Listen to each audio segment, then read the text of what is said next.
Start the recording. You want to record yourself, looks like. Yeah, okay. Okay. We're very welcome, everyone, for this August 2024 discussion group. We are very lucky today to have Mr. Nur al-Alam, who is the president of Muhyiddin Ibn Arabi Society, Asia Pacific. Nur al-Alam is an engineer by profession. He completed his Masters of Engineering in Computing at the University of Engineering and Technology in Bangladesh. So he is also from the continent. He also completed a graduate diploma in Arabic language at the University of Melbourne. Currently, he's a resident of Melbourne in Australia, where he works as a senior program manager at the Telstra Corporation, the largest telecommunication company in Australia. He has been a Sufi practitioner since the year 2000 and has been studying Ibn Arabi's books since 2005. He's actively involved in the programs and administrations of various branches of the Muhyiddin Ibn Arabi Society in Asia Pacific, as well as the Arabic-speaking Muhyiddin Ibn Arabi Society for the Arabic-speaking world and the Bangladesh Ibn Arabi group for the Bangladeshi people. So today, Nur is going to talk to us about Ibn Arabi's influence in the subcontinent and his prominent South Asian heir. This is a brief summary of a few research papers written by William Chttick and G.A. Lipton, which were published in various academic journals in the early 90s. So thank you very much for joining us for this. Nur al-Alam, please go ahead. Okay, Assalamu alaikum wa rahmatullah. Bismillahir Rahmanir Rahim. Alhamdulillah nahmaduhu wa nasta'inuhu wa nastaghfiruhu wa nu'minu bihi wa natawakkalu alayhi. I'll share my screen and go from there. So what I am thinking is I prepared a small presentation. I'll just share that and then go from there. So as you see, the topic is mainly Ibn Arabi's influence in the subcontinent and his prominent South Asian heir. So that will be my focus. So I'll give a brief survey of all the articles I read on this subject, and also I'll touch on briefly some points, especially what I want to highlight is see whether we can reconcile some misunderstanding in the ulama or theologian of subcontinent, and some of the ideological bias is still going on in the South Asian sector. So I'll touch on that.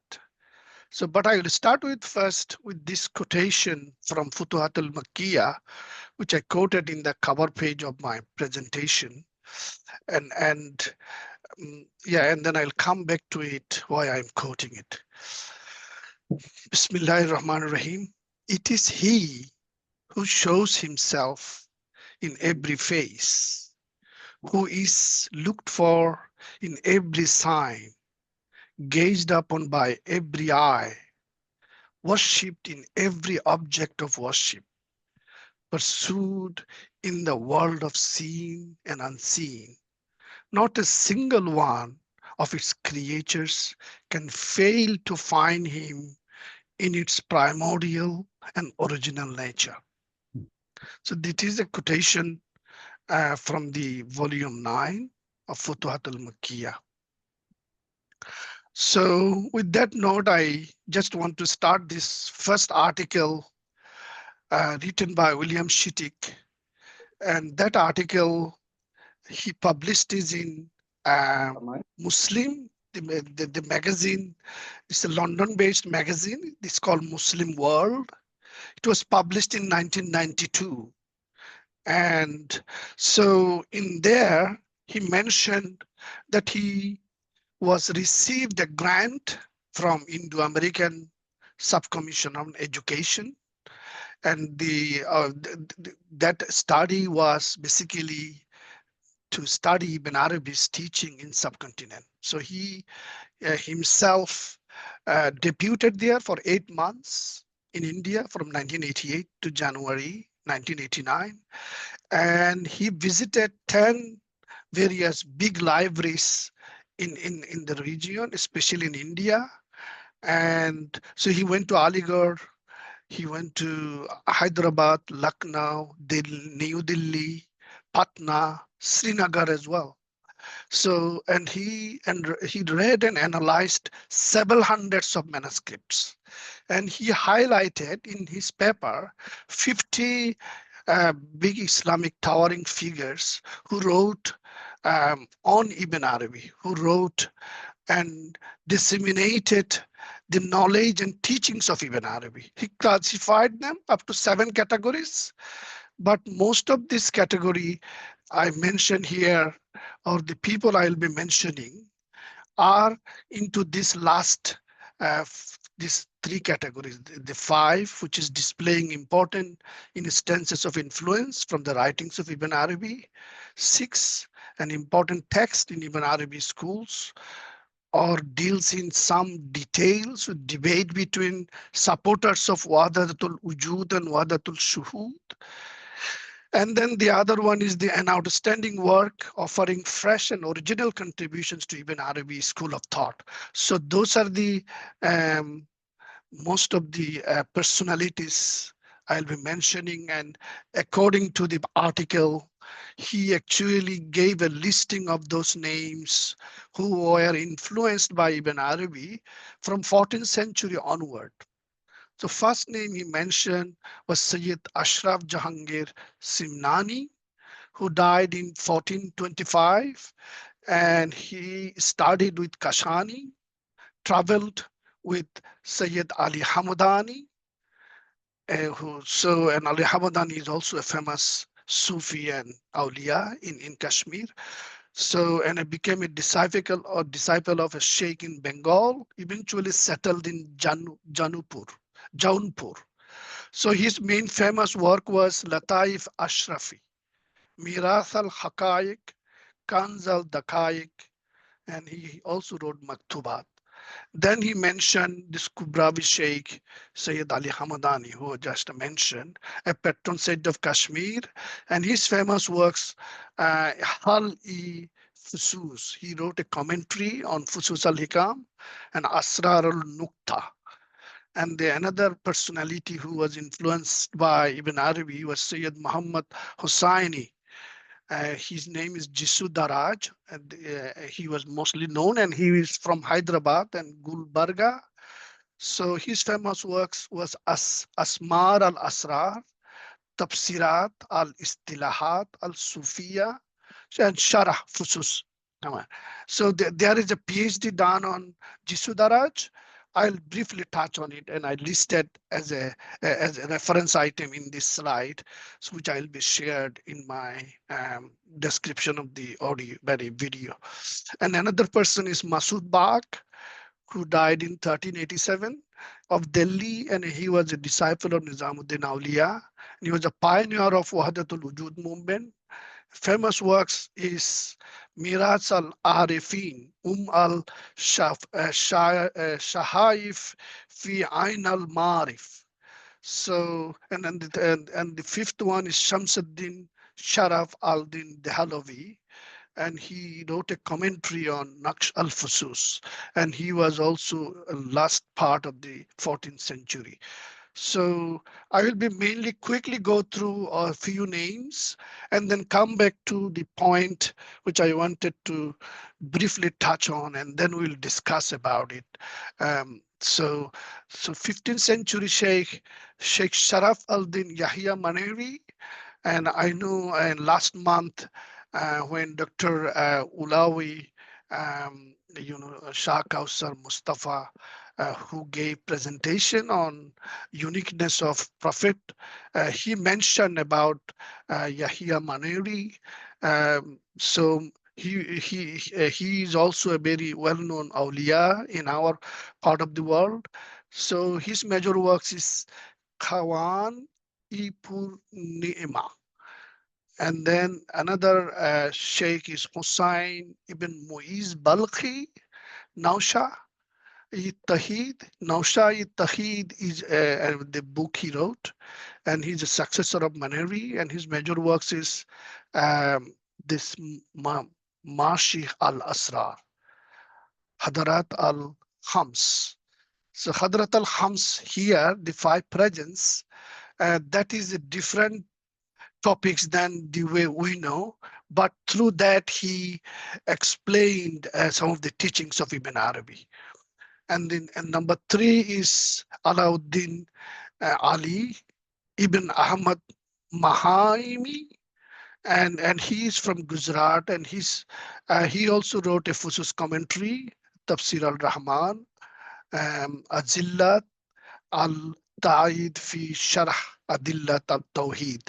So these are some of his works.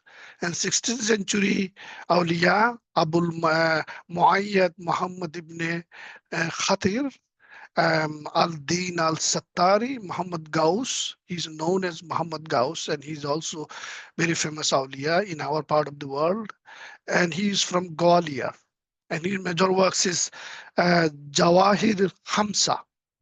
And then another person is Wajh al-Din Nasrullah Alawi, and his works is Haqa'iq al-Muhammadiyya. And Ibrahim Sattar Jannat Badi, and his works is Ain al-Haq Numa.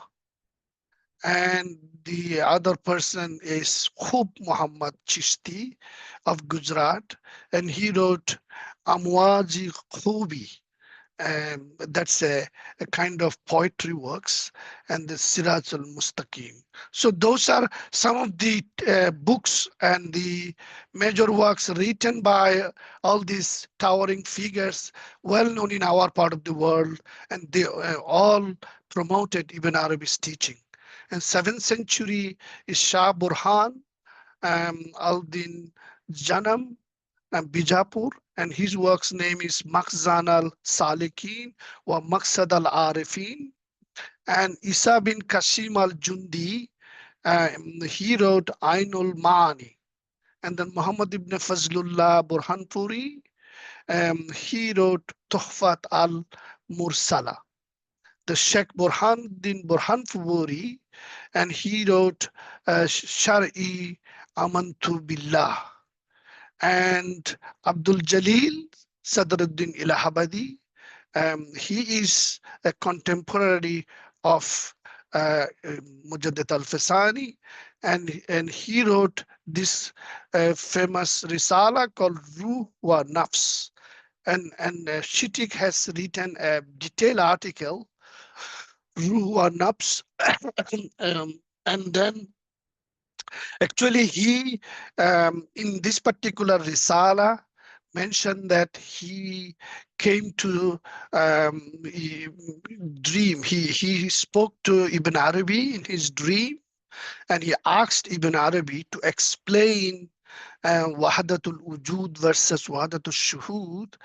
And that particular response of Ibn Arabi was actually captured in this particular Risala. And there is a separate article, paper written by Ibn Arabi, William Chttick, and William Chttick has a big book called Lost Heart. So he mentioned in his Lost Heart that article. It has very detailed description of, it's a kind of Ibn Arabi's Ruhul Qudus, the Manasihatit Nafs, that Ibn Arabi talking to his own soul, and how he was able to convince his soul and then do all the things he needed to do, basically taming and disciplining the soul. So he explained all those things in this particular Risala. So, and the Khwaja Khurd bin Baqi Billah, he is the son of Baqi Billah, which is who was the sheikh of the Mujaddid al-Fasani Rahmatullah Alayhi, Ahmad Sharhindi. So when Billah, this Ahmad Sharhin, this Sheikh, died. He was only 2 years old, but Khwaja Khurd was raised by Mujaddid al-Fasani and some of some of the Khalifa of Billah, Hazrat Billah. But Hazrat Khurd didn't go along with the line promoted by others that instead of Wahdatul Wujud, um, of course, they were saying that Wahdatul Wujud, that theory has a problem, has a mistake, which need to be fixed. And that's why they think Hazrat Imam Rabbani, Mujaddid al-Fasani, has given a new theory, which is called Wahadatul Shuhud. So that was the idea at that time promoted. Some people, some ulama especially. So I'll come back to it in a minute. So this Risala al-Fawai, the fragrances, they are Khwaja Khurd detailed his position, and he came back to Ibn Arabi as opposed to going with Mujaddid al-Fasani. So the last one is the 18th century one is Shah Waliullah Dehlevi. He came 100 years almost after Mujaddid al-Fasani, and he was the famous philosopher and awliya Allah in our part of the world, very well known. He wrote so much work. His famous work is Hujjat al-Baliga and Ilm al-Kitab, and he of course found the harmony between Wahdatul Wujud and Wahdatul Shuhud, and he also corrected that there is no mistake in Ibn Arabi, so we needed to follow there is a harmony between these two ideas, so we do not need to contradict each other.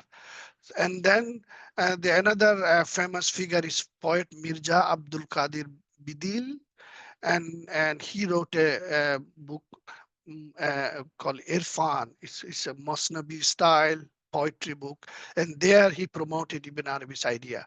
And then Shah Kalimullah Jahanabadi, he wrote Sawal al-Sabil and commentary. He wrote a commentary on Tazwiyah. So Tazwiyah is one of the major piece of work by Muhibullah. And Muhibullah, actually, I'll come back to him. He was in 17th century.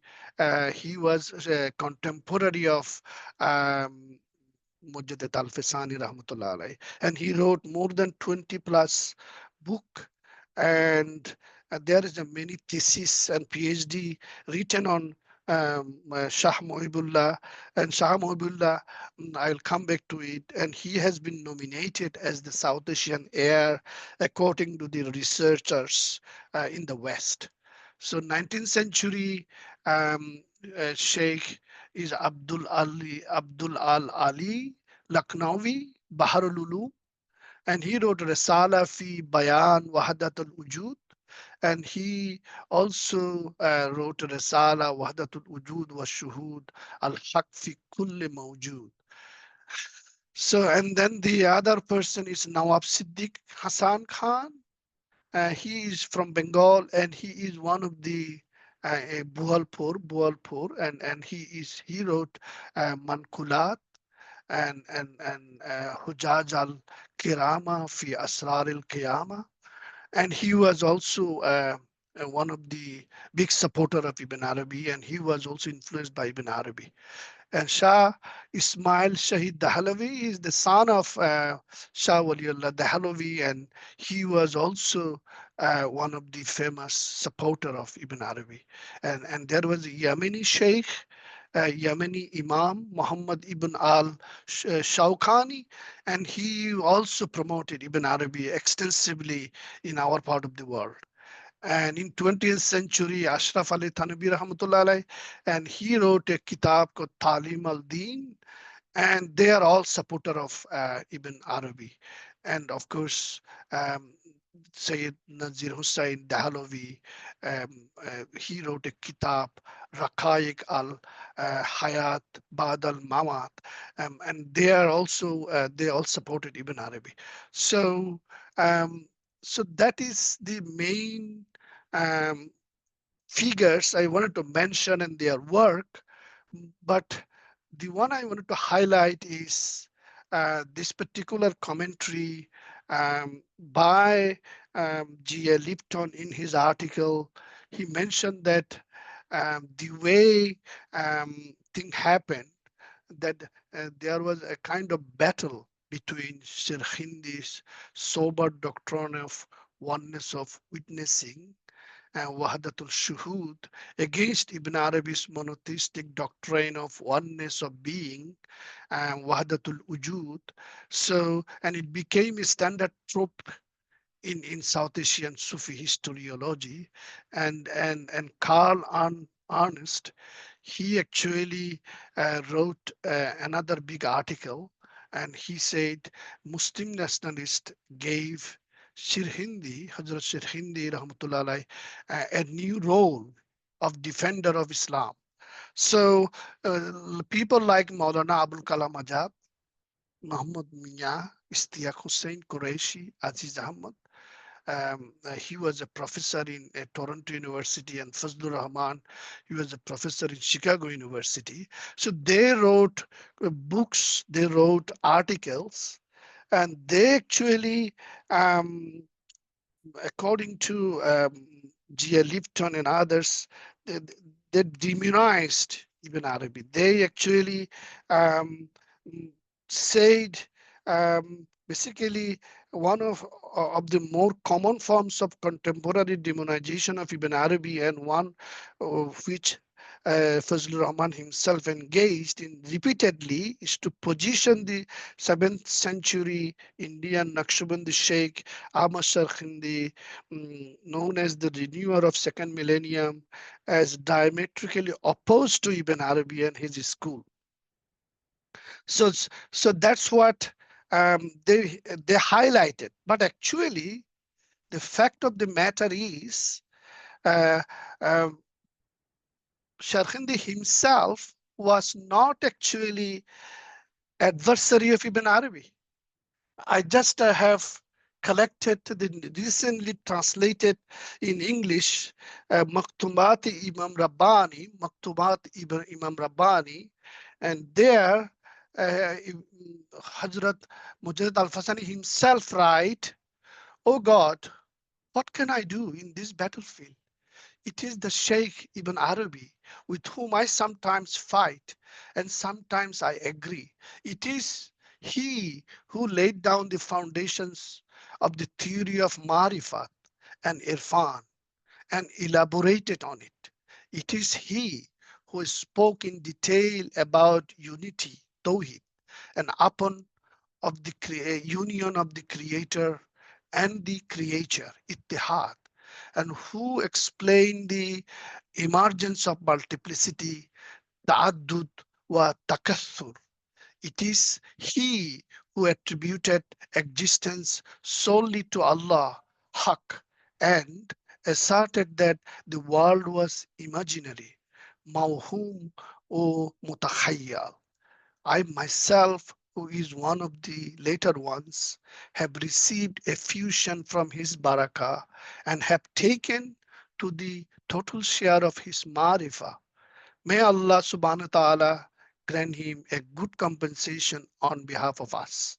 So basically, Hazrat Mujaddid Al-Fasani is saying he got the barakah of Hazrat Ibn Arabi, and these people like this Fazlur Rahman and Maulana Abul Kalam Azad and others, they are saying that he was adversary and he found flaws in his theory and he gave a new theory. So that's what not correct. And this is why um, um, G.A. Lipton and Chttick and all others think that Mujaddid Al-Fasani actually, he's another figure within Ibn Arabi school, just like All others I just have mentioned or which was highlighted by Chttick in his article. So even the translator of Maktubat, he is saying here that yes, he criticized him strongly in the beginning. He means Mujaddid al-Fasani, especially in his Risala Ma'arif al-Ladunni. But it seems he had inaccurate information about Ibn Arabi ideas at that time, which he criticized then. But later, when he found about Ibn Arabi, and he studied Fusus and Futuhat, and he was fondly mentioning many things from Fusus al-Hikam and Futuhat. So as a result, the way in our subcontinent, still I hear some of the Sufi practitioners, the Tawhid Ujudi followers are doing shirk. As a result, they had to follow Mujaddid al-Fasani, who give them a Tawhid Shuhudi, which is a correction. So that is completely incorrect. So that is what I wanted to highlight in this particular lecture, that and this towering figure like Chttick and G.A. Lipton and many others, if you look at, I have collected here some cover pages of PhD papers written on Ibn Arabi. Yes, some of the Aligarh Muslim universities, some people has studied Muhibullah Ilahabadi, but they I think did not understand Ibn Arabi either, because even though he is actually in this particular case Javed Ansari, who is did the PhD on Sufi thought of Muhibullah, who is the South Asian heir of Ibn Arabi, who wrote 20 plus books on Ibn Arabi teaching. There, Javed Ansari quoted Afifi, but he misinterpreted Afifi in his thesis. And there he's saying that that Ibn Arabi's idea is a pantheistic idea. So for example, this particular another thesis done in Aligarh University, this particular one is written by, it's done under Professor K.A. Nizami. The PhD student was Fuzail Ahmed Qadri. And here, if you look at his paper, his PhD paper, he's saying in this first chapter 3, controversy regarding Wahdatul Wujud, Wahdatul Shuhud. First line he wrote, doctrine of Wahdatul Wujud or pantheism. So Ibn Arabi's Wahdatul Wujud not pantheism. Whereas here he is equating Wahdatul Wujud as a pantheism. So, and that's where most of these people are doing mistakes and still keep on doing. And this particular thesis was written only in 1987, which is very recent. So this is what I wanted to highlight in today's community, that we needed to correct all this, some of the people who are writing, just like Aziz Ahmad, who is the professor in Toronto University, and he wrote a book, and like Fazlur Rahman, who is a famous philosopher of Pakistan origin, and he taught as a professor in Chicago University, and they are all saying that the Ibn Arabi did a mistake, but here the analyst and the Western research scientist and the Sufi expert scholars, they're saying that it is because of their biological bias, because India, Pakistan was created in those days, that they were motivated by Muslim nationalistic ideology, and they needed to find some scapegoat. So as a part of it, they actually gave this kind of opinion, which is perpetuating into the scholarly circle still, and that is not a good sign, and that's not the good thing to do. So this is why I am suggesting our scholars, especially Dr. Maruf and Dr. Majid Khan and all of you, to play a positive role so that this particular idea or the incorrect portraying of Ibn Arabi's ideology, especially despite that 50 plus towering figure in the last 500 years wrote so many books on Ibn Arabi, which highlighted by in Chttick, and even Muhibullah himself wrote 20 plus books on Ibn Arabi, and Tazviya itself is such a famous book. It's on its own a famous philosophical book on in the ideology of Ibn Arabi, teachings of Ibn Arabi. So I would suggest that we, write articles more to cover this particular aspect, and inform the scholarly circles that this issue has been resolved, why it is still coming back. Especially people like Ibn Taymiyyah and others, yes, they are there, and some of their supporters will continue to promote Ibn Taymiyyah and anti-Ibn Arabi ideas. But Mujaddid al-Fisani, this Naqshbandi, and also Chishti, all this tariqa, they all adopted Ibn Arabi's beautiful teachings. Accordingly, why still there is some confusion in that circle? That is the question I have. Anyway, with that note, I'll conclude and I'll invite the discussions. And many thanks for listening. Assalamu alaikum wa rahmatullah. Thank you. Thank you very much, Nur Alam. Thank you. That was a lot of information, but the summary is very clear. Is it Wahdatul Wujud or is it Wahdatul Shuhud?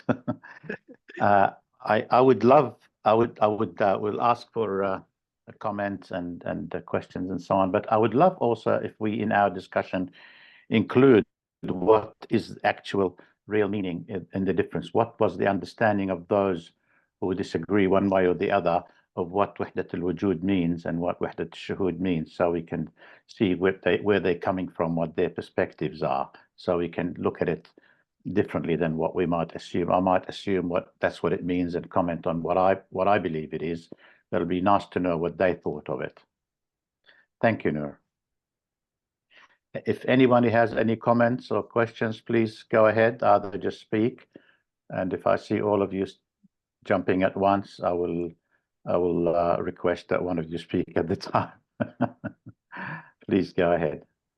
Mark.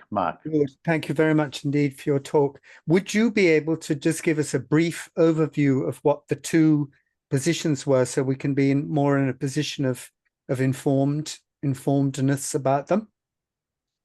Yes, as you know, Wahdatul Wujud is oneness of being. Mm-hmm. You know, the first quotation I quoted, which is basically, you know, the Tanzih and Tazvi.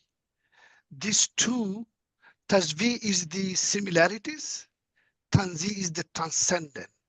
So, so that is the Ibn Arabi always insisted there cannot be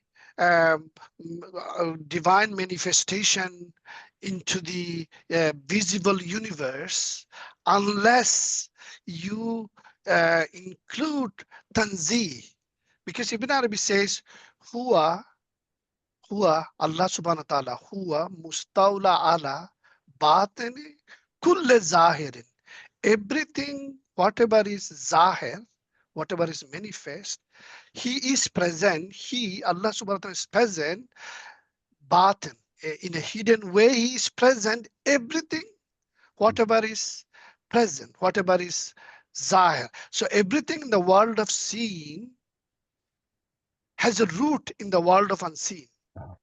Fi alam al-mastur, whatever is alam al-mastur, which is covered, and Alam al-Manzur, both are interconnected.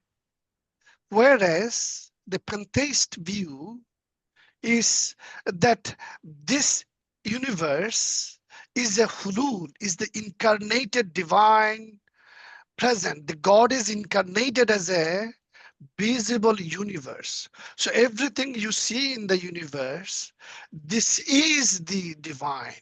There is no other, and this universe is permanent, eternal. And here, this divine manifestation is continuing, and this is the divinity. There is nothing behind it.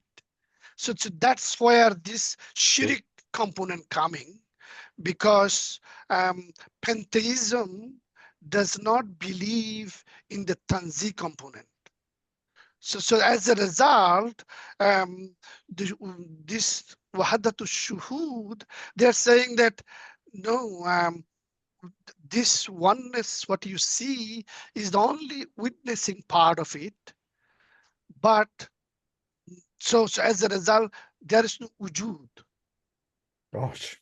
So, but of course, when there is no wujud, how do you find the shuhud, right?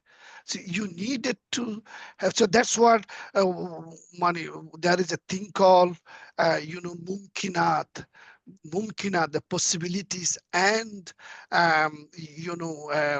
necessarily sowness, this wajibatul wujud. So those are the various aspects of it, but main thing is condemning Ibn Arabi, which he didn't actually write anywhere Wahdatul Wujud, this particular terminology. So that's where the debate is about. Thank you. That's very, very clear. Thanks, Noor.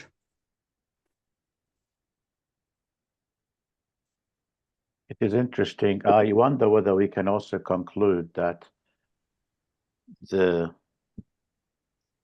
conflict is actually intellectual, is not experiential.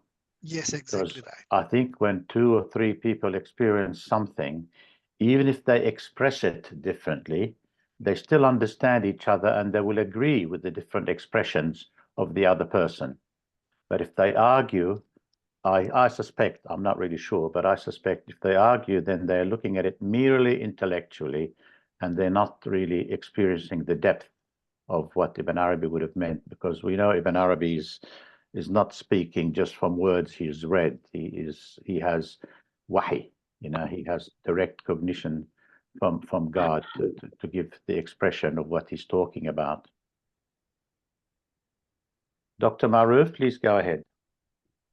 Yes, it was a pleasure. In fact, I want to inquiry about one book he mentioned, Risala Kitab Haq Numa. That is also attributed to Dara Shikoh. So if that could be added in the speaker. And another point, Ghalib, our greatest poet, Urdu poet, in fact, some have tried to extol him, the world poet.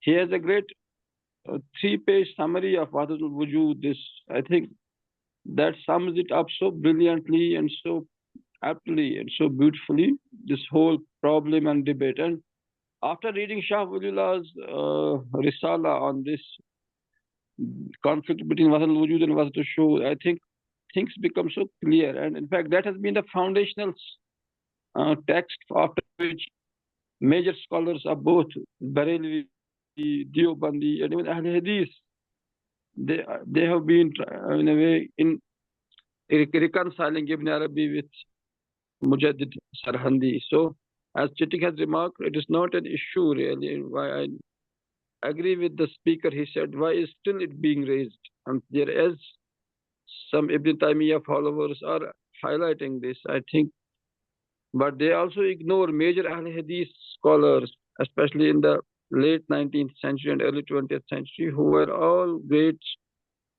we can say, defenders of Ibn Arabi. So, but somehow Iqbal had some reservations, but now further meticulous studies show he had major agreements as well with Ibn Arabi, and hence had some major disagreements with this Sirhindi. So subcontinent is still with Ibn Arabi, and Mujaddid Sirhindi has been a small presence on this very particular point. He has been hugely influential in other spheres, but his opposition to Ibn Arabi has been contextualized, and it has been in a way much diluted by his own family and then later major scholars. So I think Professor Majid can also here chip in, and others can. Thank you so much. It was wonderful to listen. Thank you, Dr. Maruf. Please, if you like to go ahead, Dr. Abdul Majid, it'll be nice to hear you. Assalamu alaikum wa rahmatullah. I have some brief comments and observations. One of the points is that we live in times when spiritual experiences are at least described in the intellectual idioms. So people just think as their intuitional capabilities have been reduced, they are unable to apprehend and imagine the intuitional brilliance of the people who have written on issues like Wahdatul Wuzud and Wahdatul Shuhud. And most of the people who write on these subjects, which are occupying the mainstream intellectual horizons of the people on the subject, maybe they are not well versed with the subject, or those brilliant pieces of writings which are very faithfully explaining the phenomena, they are not being highlighted.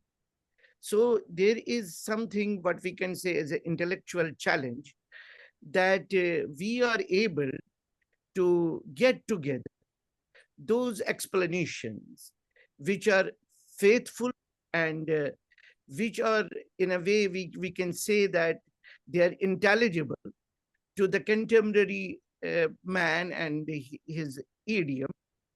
We are able to get them together and see to it that those journals and those areas where people focus mostly, they are able to get the authentic and brilliant exposition of the subjects which they are not exposed. And so that may, in a way, correct the problem which in some circles continues, as has been highlighted by Mr. Noor Alam Sahab, that how do they just translate Wahdatul Wujud as pantheism, and they are unable to understand the nuances involved in the subject matter. So this is a challenge which is relevant and which needs to be tackled by those who are serious about making necessary corrections in the intellectual problems of our times. Thank you very much. It was a wonderful talk and very refreshing for all of us. Thank you very much. Assalamu alaikum. Thank you, Dr. Thank you, Majid. Dr. Abdul Majid. Thank you. Also, I see Brother Abrar Ahmed is from Pakistan. Is that correct?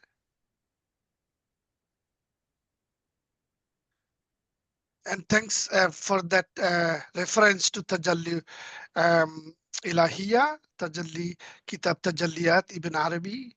Brother Abrar, you are yourself an Ibn Arabi scholar. Is that right? Noor, yes. Know? Yeah.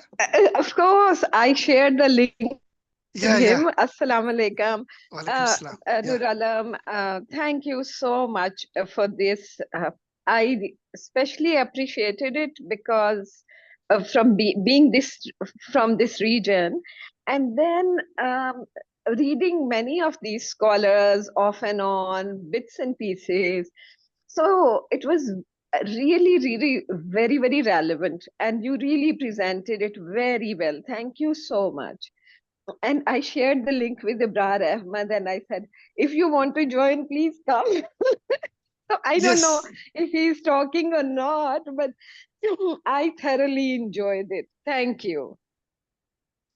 thank you. Yeah, Thank you. Now we will invite Brother Abrar for our talk later. But since you are here, we want to hear from you, especially you quoted Kitab al-Tajalliyat Ibn Arabi, where he's talking about Wahdatul Shuhud, Ibn Arabi himself. So if you want, you can explain that little bit because you yourself is an Ibn Arabi scholar. And so if you help us understand this, and I know William Chttick in the Encyclopedia of Islam, he gave a very detailed 5-page clarification on the Wahdatul Shuhud. So Wahdatul Shuhud is just another extension of a experiential Sufi knowledge, because so that's how of course Sharhindi meant, and also our Sufis understand. That's my understanding as well, because without shuhud, if you can't see God everywhere, then how can, of course, you achieve the nearness? For example, Ibn Arabi himself, in his book of Tiffany, Ibn Arabi writes about the shuhud, oh my beloved, how many times I have called you without you hearing me. This is Allah himself talking to him. Oh, my beloved, how many times I have called you without you hearing me? How many times I have shown myself without you looking at me? How many times I have become a perfume without your inhaling me? How many times I have become food without your testing me? How is that? How is it that you do not smell me in what you breathe? How do you not see me, not hear me? I am more delicious than anything delicious, more desirable than anything desirable, more perfect than anything perfect. I am beauty and grace. Love me and love nothing else. Desire me. Let me be your sole concern to the exclusion of all concerns. So that's how Ibn Arabi see the shuhud and expressed in his poetry. Yeah, thank you, Nur Alam. It's very beautiful what you're saying. I just want to speak here on behalf of Abrar Ahmad that he may be in a physical location where he's not capable of speaking. So we have to give him he's not able to speak at the moment. So at another time will be lovely. I might. I just want to add, sorry, Frank, I just want to add that Ibrar Ahmad has actually translated 30 books of Ibn Arabi in Urdu and made so many critical editions in Arabic. So I don't know why, maybe, as you said, he's in a physical location where he can't speak. Noor, I think he's written something. Is that what you read out? Did you read out a translation of Yes, what he did. Yes, that's what that is. So that Arabic or Urdu writing is what Noor read out just now for us. Yes, No, that was a different one. That is from Tajalliyat.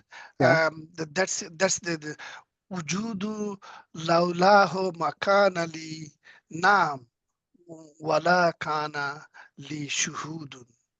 So but he's talking about wujud laulahu ma kana li.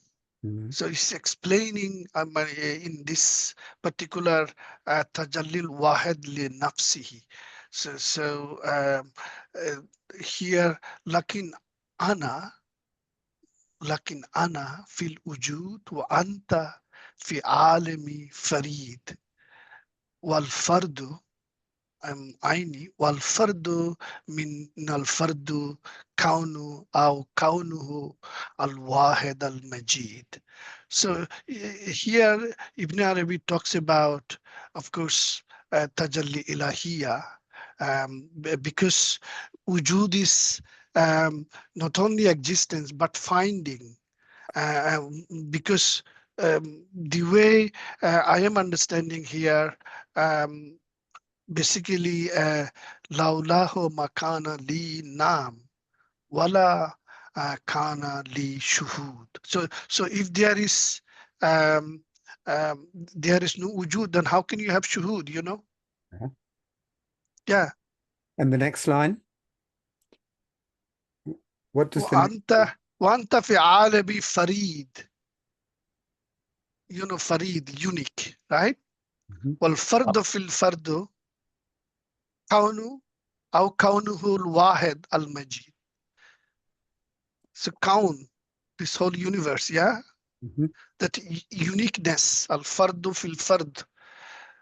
Yeah, I think Abrar can explain, or Maruf Shah, or Dr. Majid, you can explain more better than my Arabic. So, yeah, my understanding is basically everything is unique. And Allah's tajalli, every ray of Allah subhanahu wa ta'ala is unique. And He is manifesting through every every tajalli. He's manifesting His glory, just like kulla yawmin huwa fi sha'an. Yeah. Thank you. Dr. Abdul Majid, you can explain that, what that poetry is talking about in the chat. I don't think I'll be doing it right now. Okay, no, it's all right.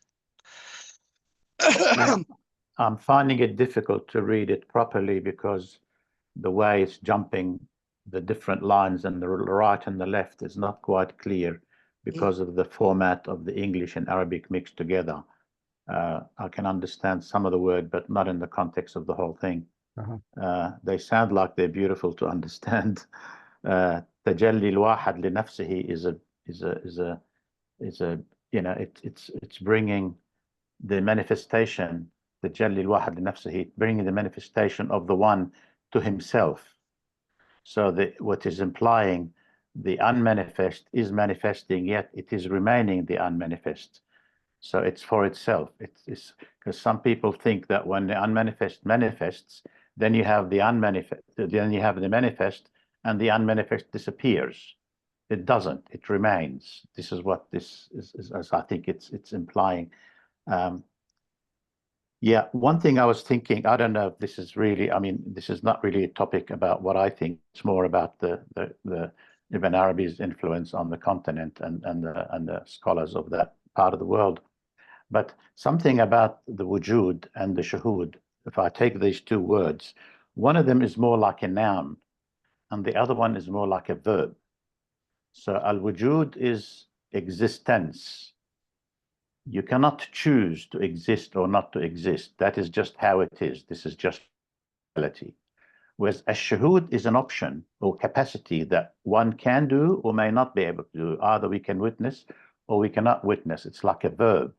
So, and this probably more applies to a human being because the human being can witness. Witness what? Of course, the Almighty, or witness the manifestation.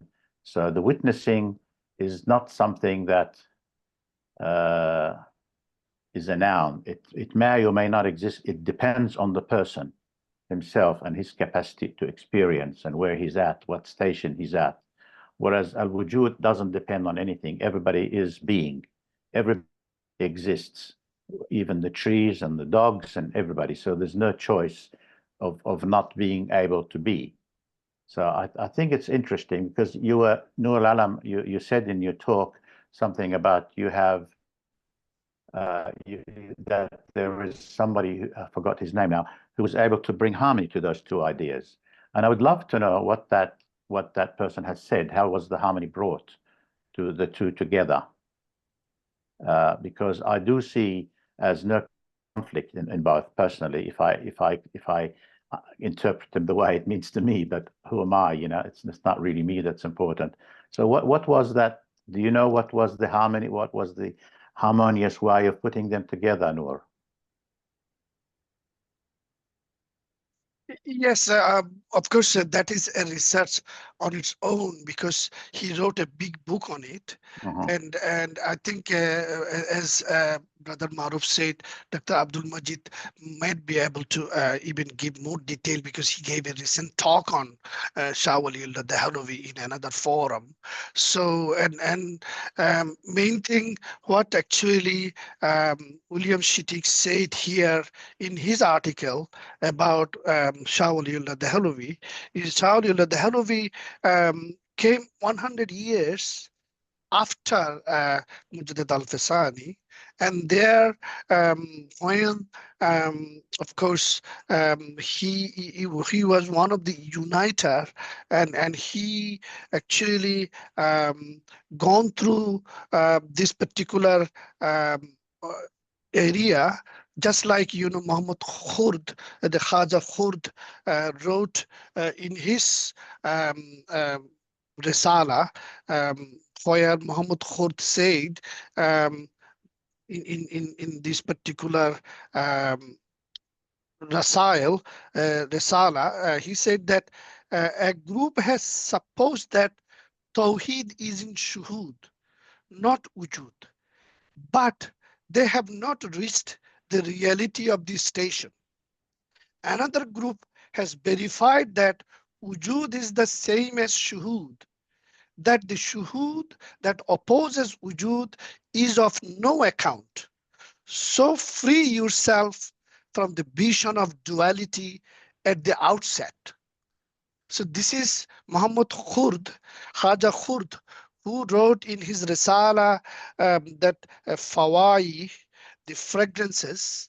Here, one of the fragrance line he mentioned, which is quoted by William Chttick in his true treatise of Khwaja Khurd, and recently he published the critical edition of Farsi Risala of Khwaja Khurd in one of the Iranian journal. I saw it. It came into academy.edu. So I downloaded, but it's in Farsi. But main thing is only way I read it is using the translator.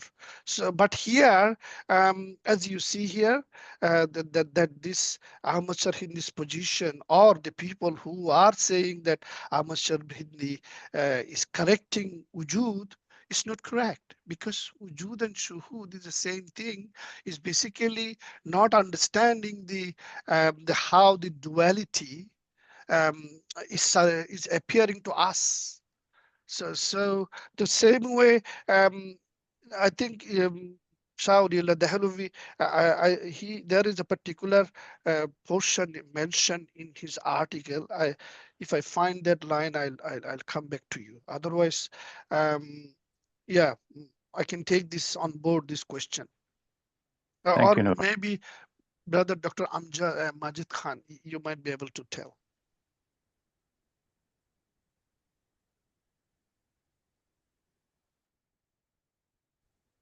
Yeah, Abrar Ahmed has put for us the translation in English if we want to read it.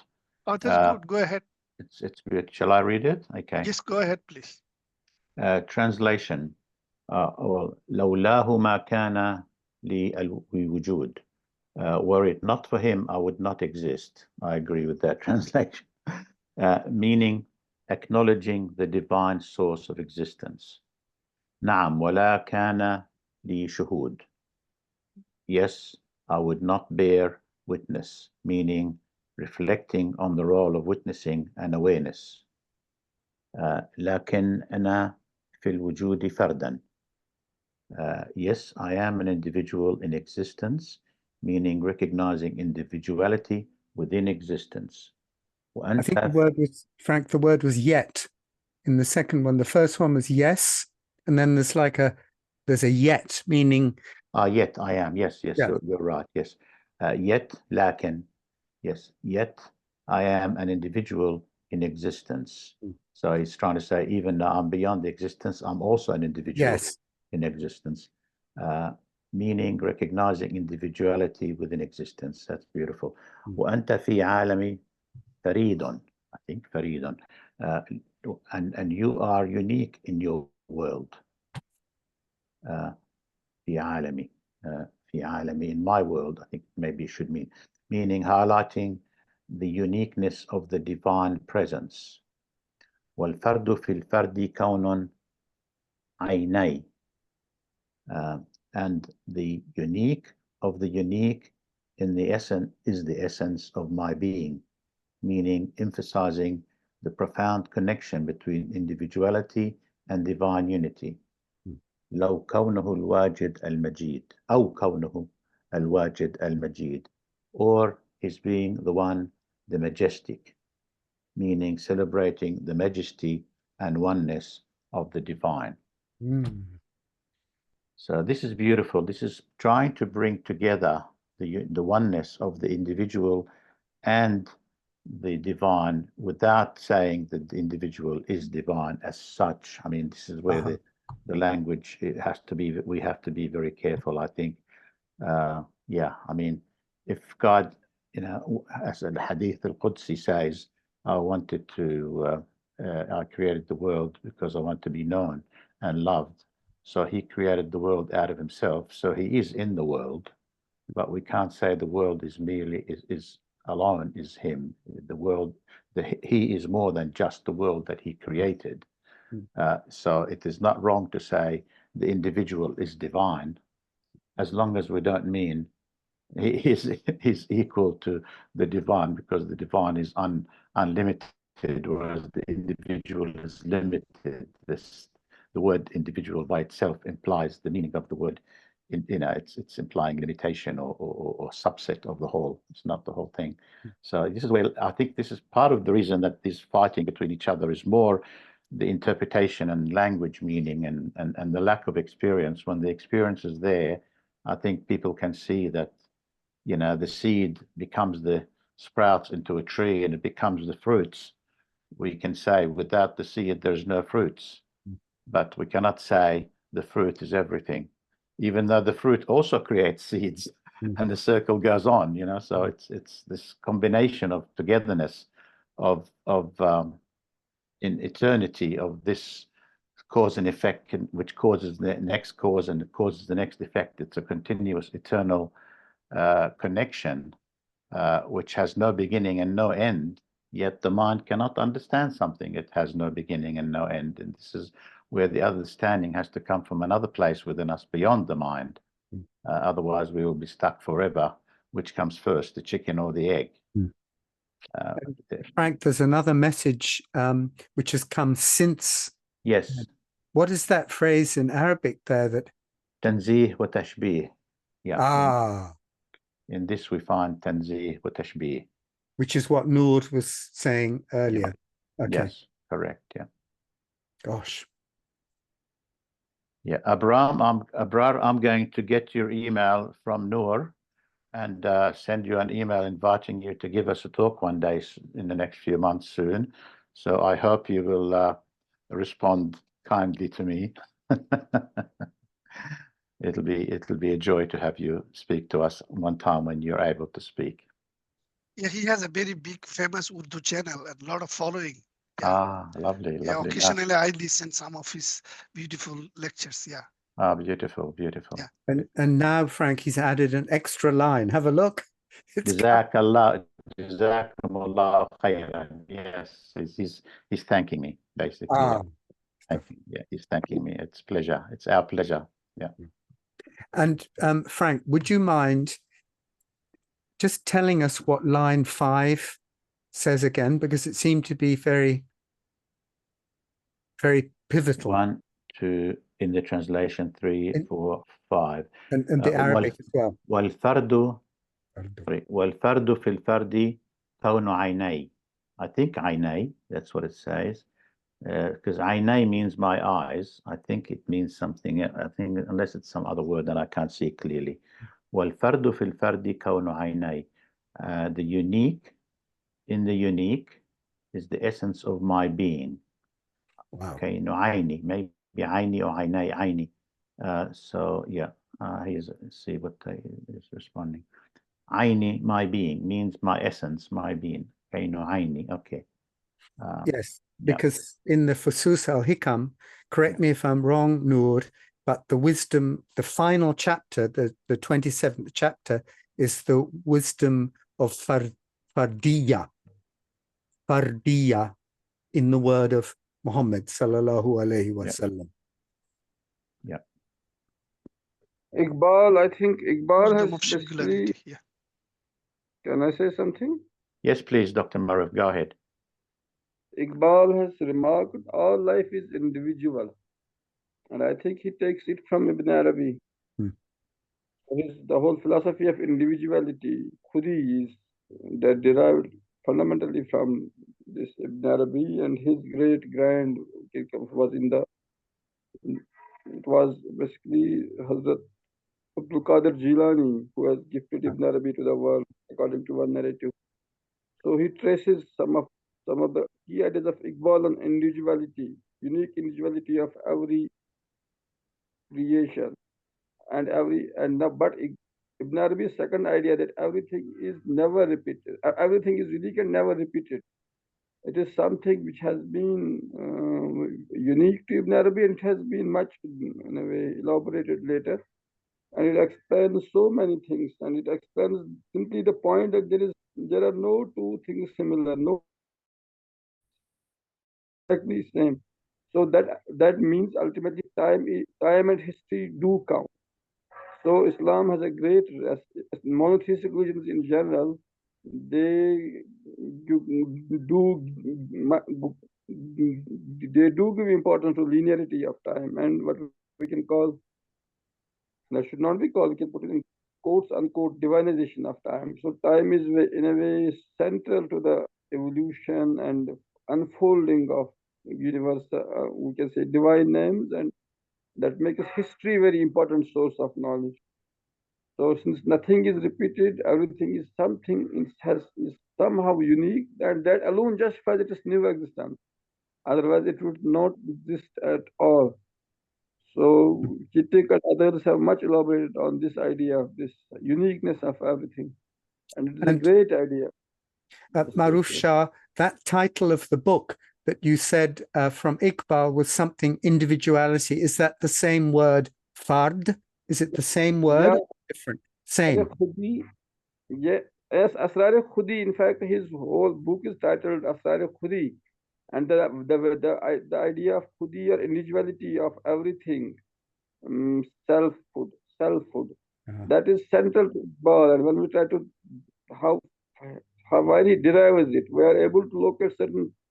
So in Muhyiddin is in Ibn Arabi, as well as this Hazrat Sheikh Jilani, Abdul Jilani.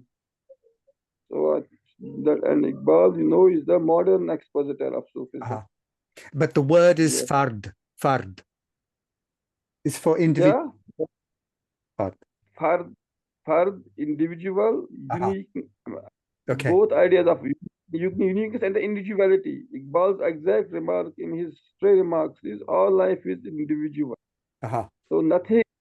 Individuality extends to every bit of the world. It is not a unique property of just human as ordinarily.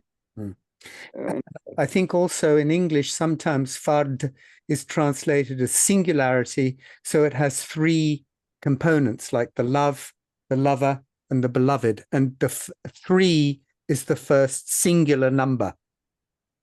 Yeah, yes, we can. So yes, we can put it that way. Yes. Yeah, Abrar just put in the chat, Ibn Arabi يشرح شرح هذا البيت لإسماعيل ibn Siddiqi. Ibn Arabi is explaining the meaning of this line to Ismail Siddiqi. والفرد في الفرد كون عين إذا ضربت الواحد في الواحد يخرج الواحد. And the unique, in the unique, it's like it's in the being. It's being itself. If you hit the one with the one, you produce the one. Out of the one, the end result of that is the one. So it's sort of, I think it may be implying that the first one you hit with and the other one that's being hit It's still the same one that comes. It's still one that comes out, and each of those ones is the same one. So yeah, if you multiply the one with the one, the result is one, exactly like the mathematics. Yeah. So, but he says is a darabta. Darabta means to hit. That is Saudakin. Saudakin is Ibn Arabi's disciple. Yeah. So Ibn Arabi himself explained to Ismail Ibn Saudakin this multiplicity formula. Yeah.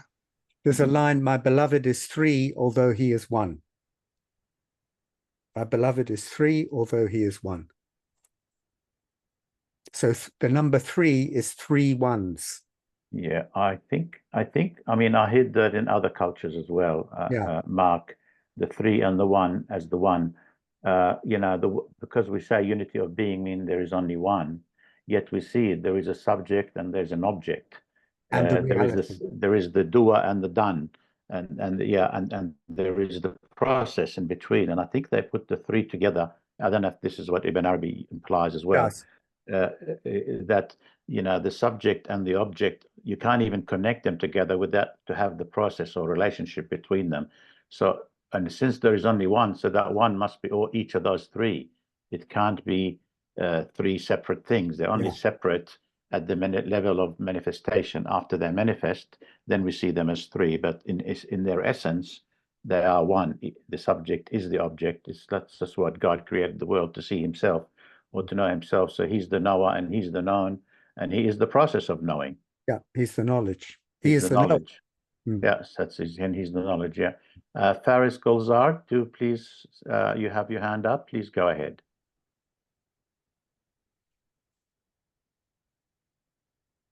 Assalamu alaikum to all. And thanks for the question. I have a question actually related to the originality of the Ibn Arabi's doctrine of Wahdatul Wujud. So actually, I'm trying to put it in a larger context. If you look at the Neoplatonic doctrine of, Plotinus' doctrine of the one, and how he talks about the hypostasis, and apparently it seems the beginning in Ibn Arabi's doctrine and Plotinus is quite similar. For example, Ibn Arabi also talks about this Tanazulat, determinations of being. And then we have, for example, Plotinus talks about the one, then there's a determination, he talks about the intellect, then the universal soul, and finally this phenomenal world. But still he talks about the undescended soul. But if you look at it in the larger context, it seems that everything is still in the one only. And here we also see that in Ibn Arabi's doctrine, although there is Tanazula, determinations of being, but ultimately everything is in the one, actually, the God, the absolute. So I was trying to locate it, right?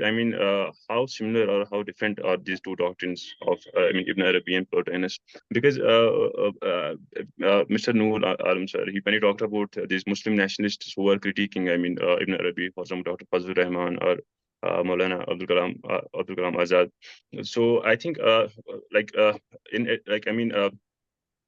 those Muslims, for example, who have this anti-philosophical stance, they don't only talk about what these Muslim philosophers, for that matter, said, but where did they get it from? So they don't critique Muslim philosophers for only their doctrines, but because it's not Islamic, they got it from Greek philosophy or Neoplatonic, for that matter, Neoplatonism.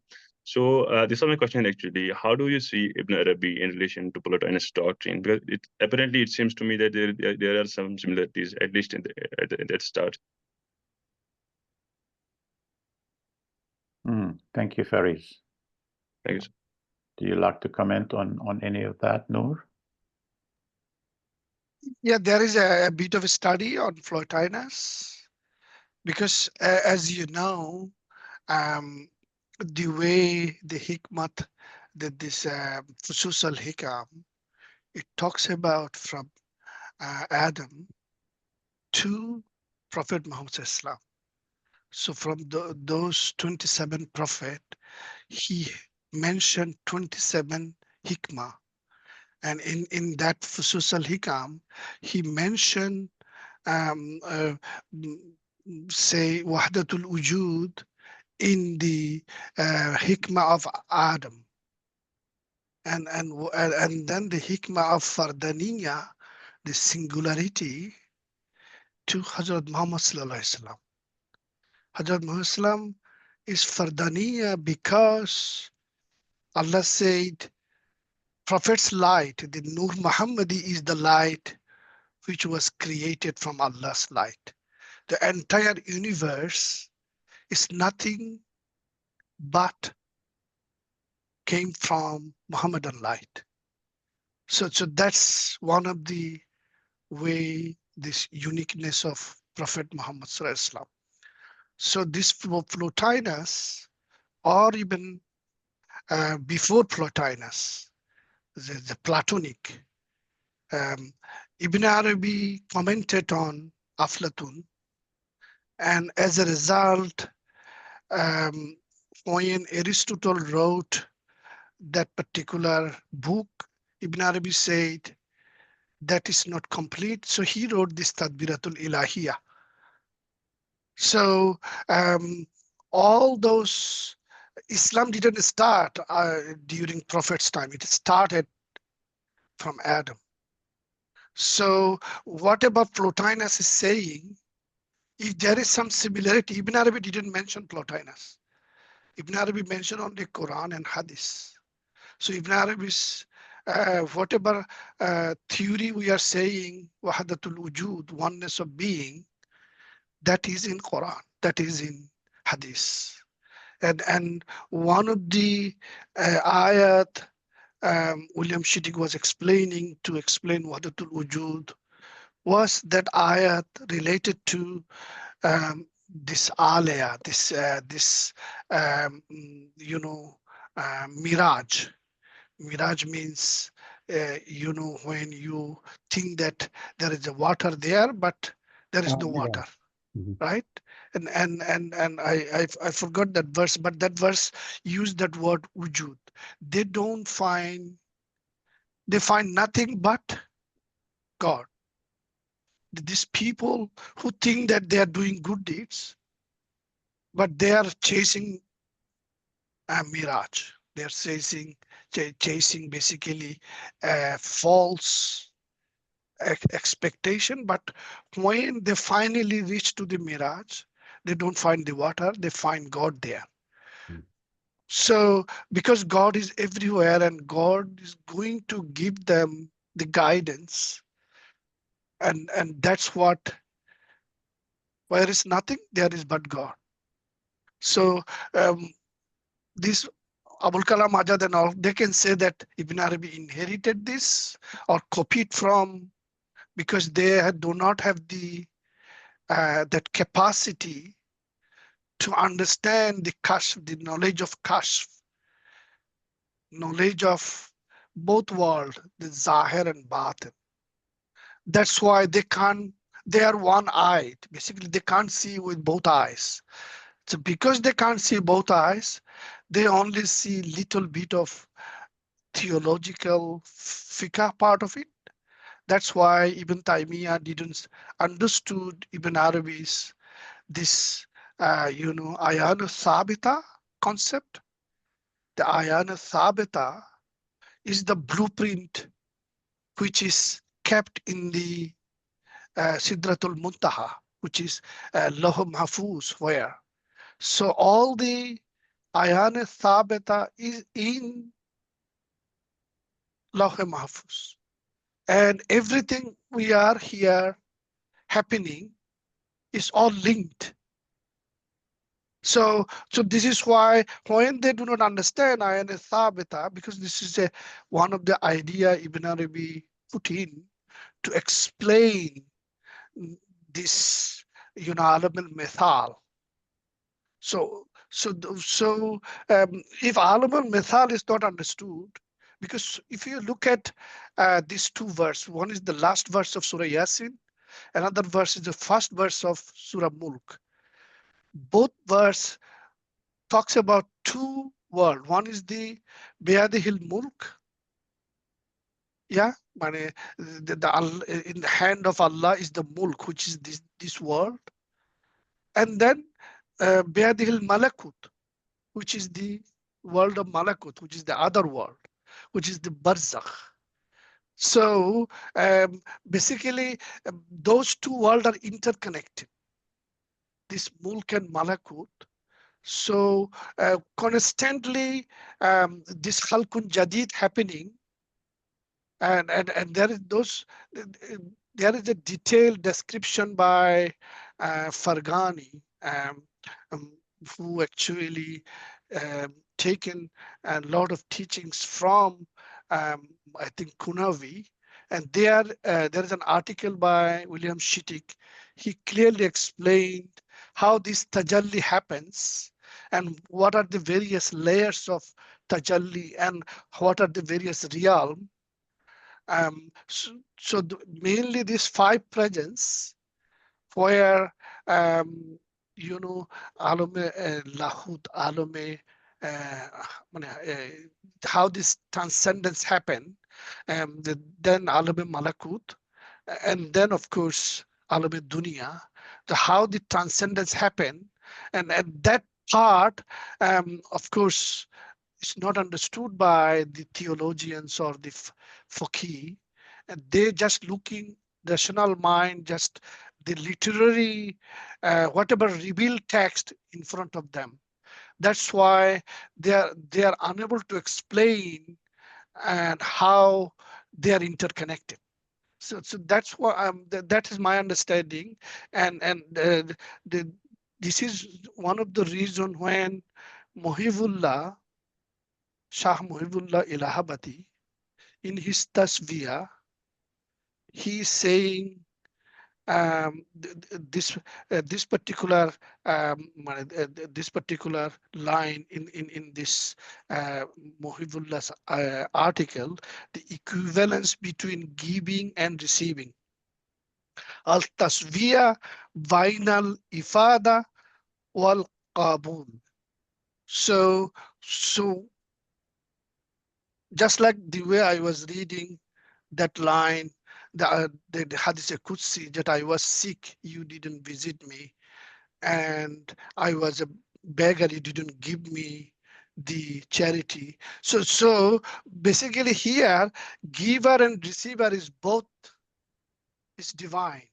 So that's what part, the mystery part, not many will understand, because that original Hadith Qudsi, that Khanzan Makhfiyan, that I was a hidden treasure and I love to be known, and then out of love I created.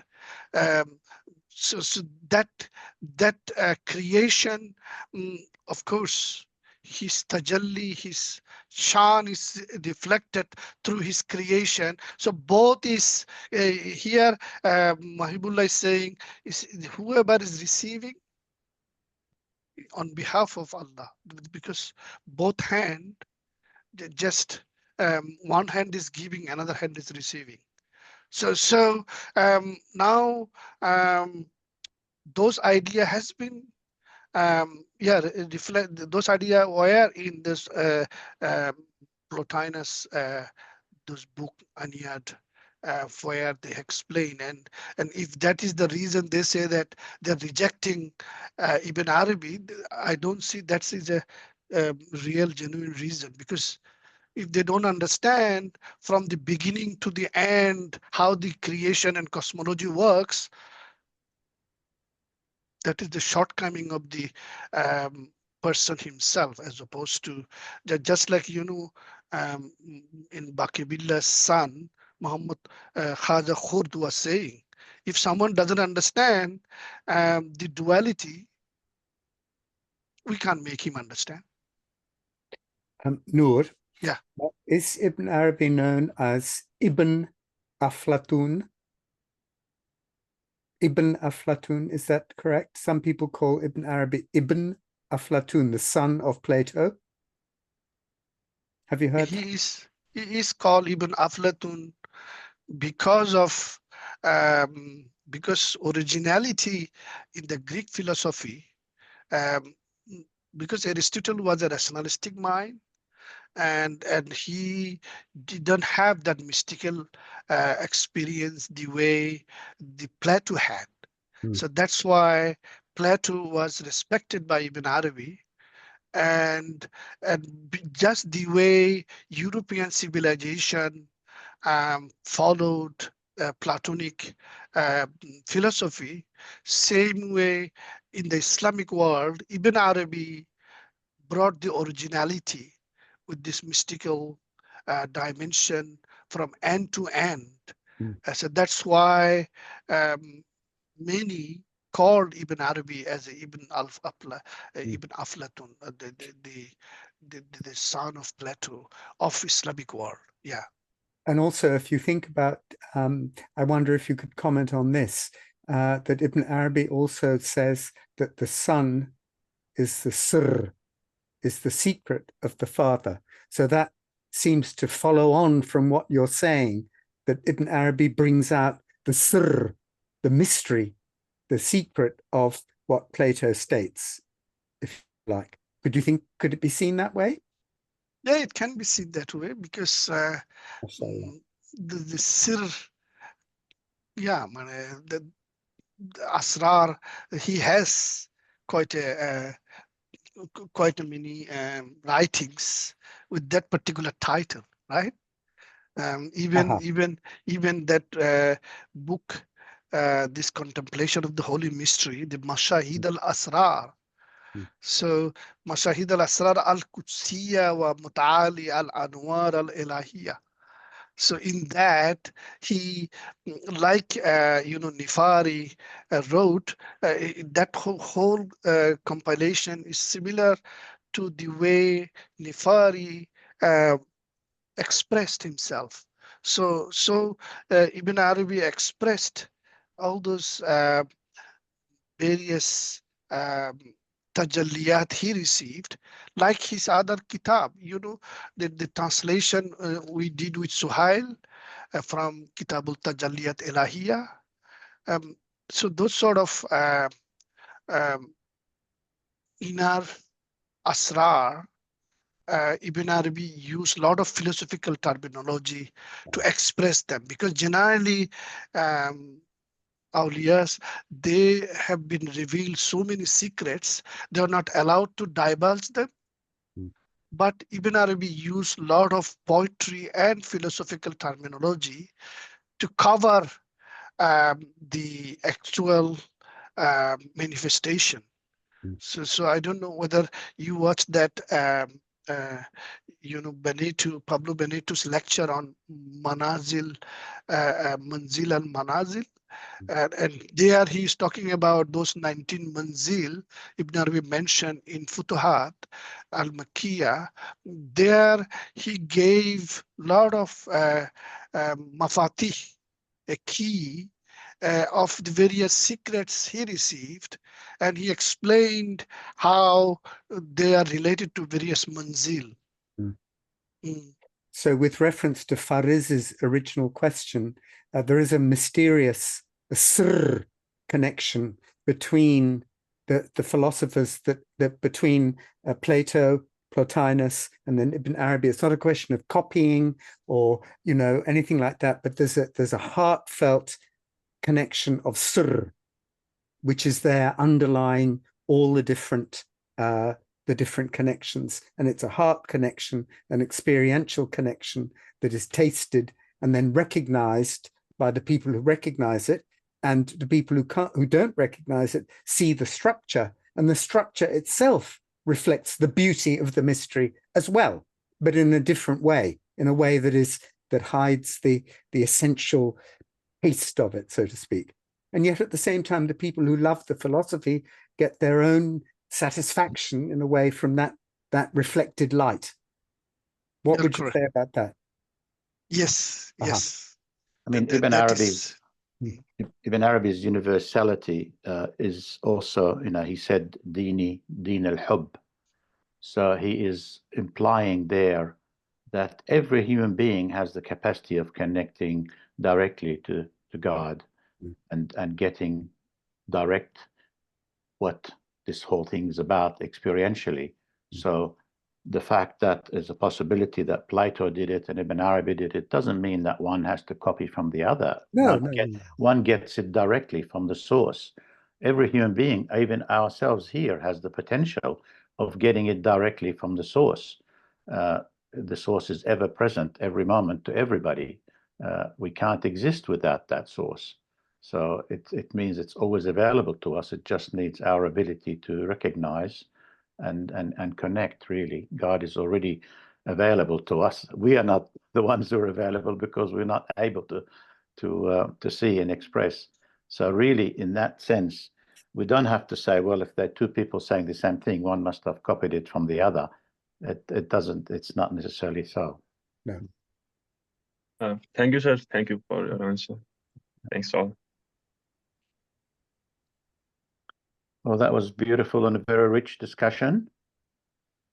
Thank you so much, everyone, for that. Is there, just before I close, anyone likes to say anything else and comment or question before we come to a close? Can I just Yes, say a please. couple of things? Yes, please, Patricia, go ahead. So for me, the key is always awareness.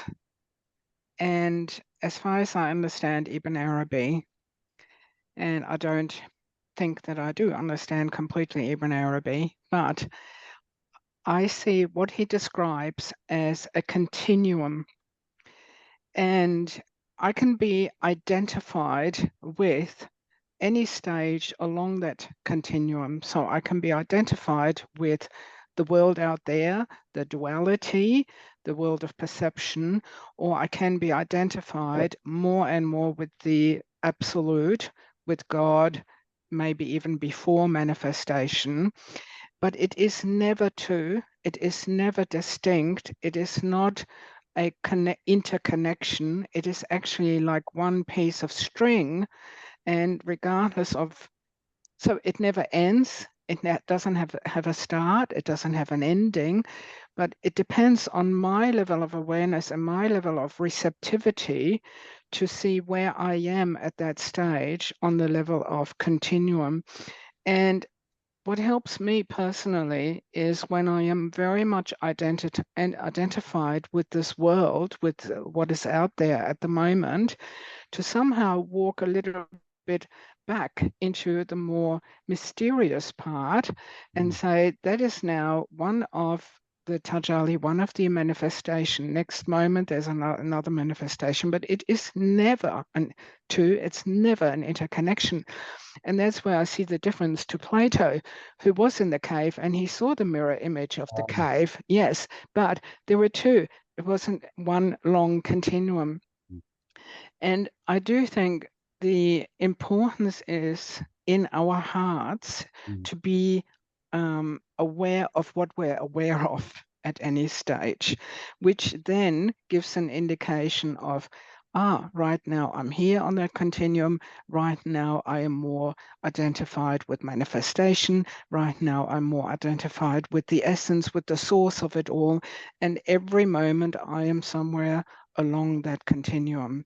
And the minute I can name where I am at this moment identified, I can also follow it one way or I can follow it the other way. It opens it up by my own observation, by my own being the witness of my awareness at that stage. So I don't know if this is how, well, I do see a difference between the philosophers and Ibn Arabi, but mainly I feel that this is our tool. The tool is to look inside and see what am I identified with at that moment, what am I aware of at that moment, because without that awareness, I can't move into more duality or more oneness and shift my perspective. So anyway, that's what comes up for me. And that sort of awareness and feeling inside, where am I right now, helps me to actually follow it more, usually more into the hidden rather than the identification of what I just see or perceive out there. But what is the hidden source of what I see out there? That can only happen when I use myself as the witness of my own awareness. Yeah, so you're saying is awareness to be aware of itself as well as being aware of everything else. And it's not one or the other, it's both at the same time. Exactly. It's like these little frames when you see, you know, the old negatives when you made of pictures and picture. And when it evolves, it all looks like a continuum, right? But they're all little frames, one frame after the other. And this is how the manifestation appears, like one frame after the other. Okay, but I can follow it the other way into the more hidden secret, and there's a blackness. There's nothing there. There is something before the manifestation of that movie that is separated in these little, and it's always in manifestation, gone again, manifest, dissolve again, manifest, dissolve again. And I feel when I tune in, I can only speak for myself, but when I tune in and I'm aware of what am I aware of at the moment, that I can follow that thread and go more into the origin of it. Yeah, because when you say identified, you imply you are lost in what you're looking at. No, I can say it's not lost, but I am more, I'm more caught at the moment in the outer world. But what am I aware of? What am I seeing actually? What am I feeling? What am I sensing?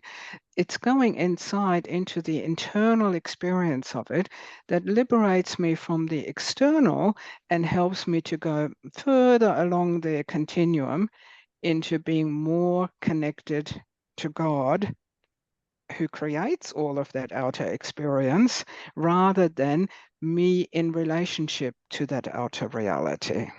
Yeah. It sounds, Noor, like Patricia has very nicely unified the Shuhud and the Wujud. Correct. Yes. Put it in my own words, and I'm saying it also to get it clear for myself. But it is a very simple experience actually, when we don't just look out, which outward looking to me is with one eye. Yeah, that's the Dajjal model, just one eye. But inward looking and outward looking is with the two eyes. Yeah. And we can do it all. It's fairly straightforward. Yeah, that's the key. That's the key. So now we don't have just Plato and Ibn Arabi, we have Patricia Hood as well. Yes. Please place your vote. And no one is copying the other. Patricia got it directly from the source. Right. And that's her own experience, and it matches perfectly with both Plato and Ibn Arabi, even though they express it differently. Praise be to God. Thank you very much, Patricia. Thank you. One word, Ibn Arabi is popularly called Aflatun, the child of Plato, and he has Abdul Karim al-Jili in his book Insani Kamil describes how he saw in heaven this Plato. So really? Oh yes. And if in fact in some Sufi silsilas, when they initiate disciples, especially modern silsila, I know this Inayat Khan and all, there can be some disagreements. They explicitly name Plato. So Plato has been received in Muslim world as a sort of Sufi Shah, or some analog of that. So Plato is too deep in the Sufi consciousness, and when we call Ibn Arabi the child of Plato, we can see the way Muslims have generally perceived the two. And their Plato is a very mystical Plato.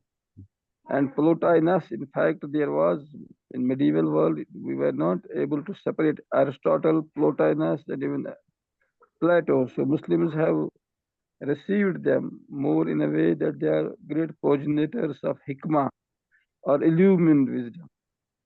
The prophetic hikmah in a different way. So that's why Muslim philosophers have been called hakim.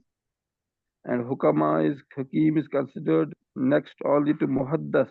Muhaddas is considered next only to prophet in spiritual and intellectual achievements. So Islam has great role for sages, independently of formally having received revelation or not. Sages are providential expositors of tradition. That was what. Thank you, Dr. Maruf. Well, any last comments? We are coming to the end here. We've been almost 2 hours. I just wanted to say that what Maruf just said, following on from what Patricia said, reminded me of the Prophet Muhammad sallallahu alaihi wasallam, who would go out apparently and allow the rain coming straight from his Lord to fall on his bare head. You know, so I think that also is a way of speaking about the direct transmission of knowledge over the whole person, over the body, into the heart, because when you're standing in the rain like that, you're open, you're receptive, and nothing is getting in the way of the transmission of the rain from heaven. So that's what followed on from what Patricia and Maruf said, that image of the Prophet sallallahu alaihi wasallam. Absolutely. Beautiful, beautiful. Okay, thank you very much, everyone. Thank you. It was a pleasure having you all. Noor, thank you so much. Thank you. And thank you very much, Noor. Definitely, you have prepared an amazingly beautiful, we should call you Professor Noor now. Yeah, he's unleashed the floodgates. Unleash the floodgates. Thank you for all your compliment. Oh, thank you, Noor. Thank you. You have encouraged a beautiful discussion as well. And thank you for